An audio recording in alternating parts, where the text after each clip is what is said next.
మరి చైర్మన్ నియమిస్తూ ప్రభుత్వం నిర్ణయం తీసుకుందనమాట. శివశంకర్ గారు చెప్పండి. ఇమ్మడి రవి అలియాస్ ఐబొమ్మ రవిని కొంతమంది పెద్దలు ఎన్‌కౌంటర్ చేయాలని అంటున్నారు. సార్, ఐబొమ్మ రవిని ఎన్‌కౌంటర్ చేయటం అనేది కరెక్టేనంటారు. అసలు ఎన్‌కౌంటర్ అనే మాట తప్పుడు పదమండి. ఆ మాట ఆ డిమాండు ఎవడైతే పెట్టాడో ముందు వాడిని ఎన్‌కౌంటర్ చేయాలి. ఎందుకంటే, అంటే వాడు చట్టానికి లోబడి నడుచుకునేవాడు కాడని మనకు అర్థం అనమాట. ఎన్‌కౌంటర్ అనేది ఏంటది?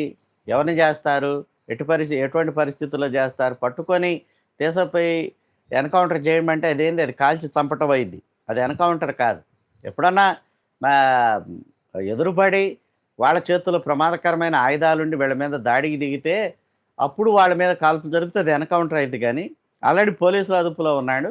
పోలీస్ కస్టడీలో ఉన్నాడు.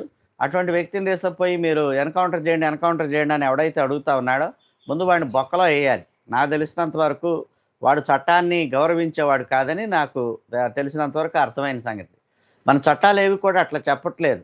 ఎంత నేరం చేసిన వాడైనా కూడా వాడిని చట్ట పరిధిలో విచారించాలా, ఆ నేరం రుజువు కావాలా, నేరం రుజువైన తర్వాత వాడికి ఏం శిక్ష ఎయ్యాలనే విషయాన్ని మన కోర్టులు నిర్ణయిస్తాయి. ఆ పని ఈడెవడో చేయటానికి వీడికున్న అధికారం ఏంటి?